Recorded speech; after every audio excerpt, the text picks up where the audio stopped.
نحمده ونصلي على رسوله الكريم أما بعد أحسن الكلام كلام الله وأحسن الهدي هدي محمد صلى الله عليه وسلم. أعوذ بالله السميع العليم من الشيطان الرجيم من همزه ونفسه ونفخه.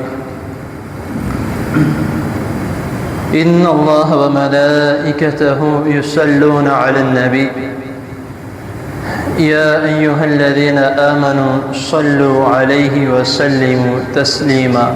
صدق الله العظيم. حضرات محترم، اللہ تعالیٰ کی توفیق سے آپ کے سامنے باب صفات الصلاۃ، نماز ادا کرنے کا مسنون طریقہ اختصار کے ساتھ بیان کیا جا رہا ہے.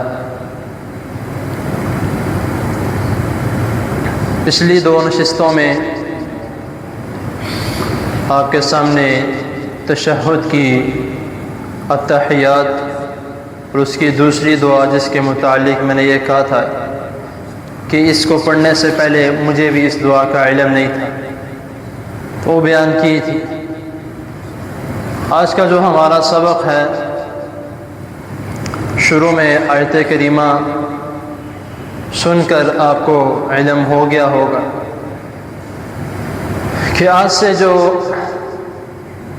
ہمارا موضوع آگے کچھ نشستوں تک چلنے لگا ہے وہ ہے درود شریف.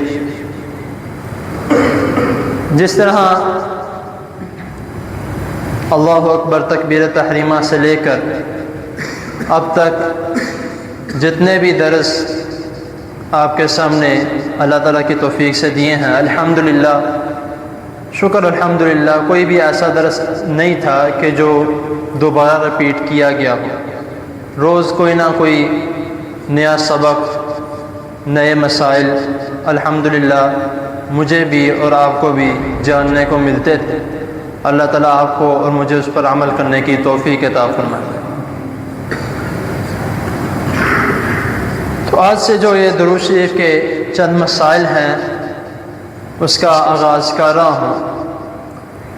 تو کوشش یہ کرنی ہے کہ اگر ہم تمام مسائل کا علم حاصل کرنا چاہتے ہیں تو ظاہر سی بات ہے، میں تو الحمدللہ ریگولر درس دے رہا ہوں، تو مسائل کے جاننے کے لیے آپ کو بھی ریگولر آنا پڑے گا. کئی مرتبہ اس طرح ہو جاتا ہے کسی مشکل کی وجہ سے نہیں آیا جاتا، تو لیکن پھر بھی تمنا ہے کہ انشاءاللہ کوشش یہ ہے کہ درود شریف کے مسائل سارے جاننے کے لیے اور سب کے بارے میں علم حاصل کرنے کے لیے آپ سب کو علم ہے کہ جو ریگولر ادھر آ رہے ہیں کہ جو ویڈیو بنتی ہے صرف اور صرف محض اسی لیے بنتی ہے کہ تاکہ جو لوگ یہاں پر موجود نہیں ہیں، جو مسائل ادھر بیٹھ کر نہیں سن سکتے، وہ میڈیا کے ذریعے، یوٹیوب کے ذریعے وہ سن لیں. تو اگر کوئی ریگولر یہ مسائل جاننا چاہتا ہے روز درس، تو اس کے متعلق یوٹیوب پر میرا نام لکھ لیں، حافظ محمد احسان اللہ. انشاءاللہ تعالی آپ کو اہل القرآن نام ہے چینل کا، وہ مل جائے گا. ادھر بھی آپ انشاءاللہ ریگولر سن سکتے ہیں یہ جو دروس ہیں. تو آگے سبق چلاتے ہیں کہ اللہ تعالیٰ نے جو میں نے آپ کے سامنے آیت کریمہ تلاوت کی ہے، ان اللہ و ملائکۃ، سورۃ احزاب 22واں سپارہ ہے، آیت نمبر 56 ہے. اس آیت کریمہ میں اللہ تعالیٰ فرما رہے ہیں کہ ان اللہ و ملائکتہ یصلون علی النبی، کہ بے شک اللہ تعالیٰ اور اللہ تعالیٰ کے فرشتے نبی کریم صلی اللہ علیہ وسلم پر صلاۃ بھیجتے ہیں. یا ایھا الذین آمنوا صلوا علیہ وسلموا تسلیما، اے ایمان والو تم بھی رسول اللہ صلی اللہ علیہ وسلم پر درود و سلام بھیجا کرو. اب صلاۃ کا مطلب کیا ہے؟ سب سے پہلے کہ اگر صلاۃ من جانب اللہ، اللہ تعالیٰ کی طرف یہ لے کے جایا جائے، تو سب سے پہلے اللہ تعالیٰ نبی کریم صلی اللہ علیہ وسلم پر کس طرح صلوات بھیجتے ہیں؟ وہ اس طرح سے ہے کہ اللہ تعالیٰ فرشتوں کے سامنے نبی کریم صلی اللہ علیہ وسلم کے متعلق مدح و ثنا، رحمتیں، استغفار اور دعاؤں کے متعلق فرشتوں کے سامنے ذکر کرتے ہیں کہ اس طرح میرے نبی نے میرے سامنے دعائیں کی، نماز پڑھی، عبادت کی، اور رسول اللہ صلی اللہ علیہ وسلم کی کئی تعریفیں فرشتوں کے سامنے اللہ تعالیٰ بیان کرتے رہتے ہیں۔ تو یہ صلوات من جانب اللہ، اللہ تعالیٰ کی طرف سے جو رسول اللہ صلی اللہ علیہ وسلم پر صلوات بھیجنا ہے۔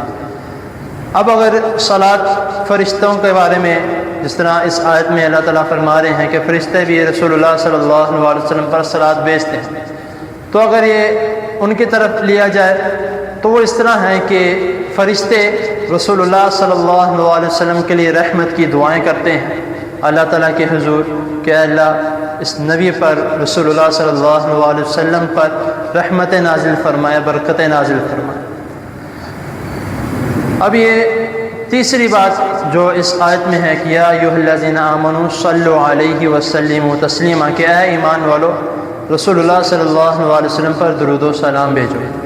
تو اگر یہ اس کی جانب اہل ایمان پر لے کے جایا جائے تو اس میں بھی 4-5 چیزیں آتی ہیں۔ سب سے پہلے نبی کریم صلی اللہ علیہ وسلم کی تعریف بیان کرنا، مدح و ثنا بیان کرنا، رسول اللہ صلی اللہ علیہ وسلم کے لیے رحمت کی دعا کرنا، برکت کی دعا کرنا، اور نبی کریم صلی اللہ علیہ وسلم کے متعلق احکامات لوگوں کو بتانا۔ یہ رسول اللہ صلی اللہ علیہ وسلم کے جو صلوات بھیجنے کا اہل ایمان کا جو طریقہ کار ہے وہ یہ، اور آگے جو اس کے متعلق درود شریف اور باقی جو احکامات ہیں وہ انشاءاللہ تعالی اگلی نشست میں بیان کی جائیں گے۔